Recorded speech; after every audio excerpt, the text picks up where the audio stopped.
Okay. I-prepare natin ang mag-cut sa itanim natin na luya.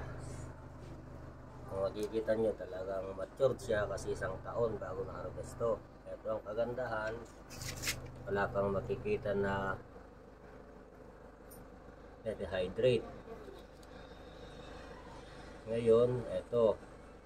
Kunin ko lang yung dalawang sanga. So kahit isang sanga lang magtutubo rito.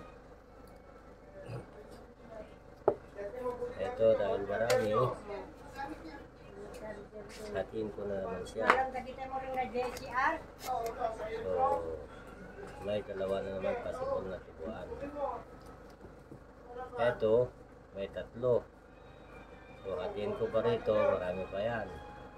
Pero para sigurado kasi maliit siya, ganyan na lang kasi siya lang patubin natin dyan.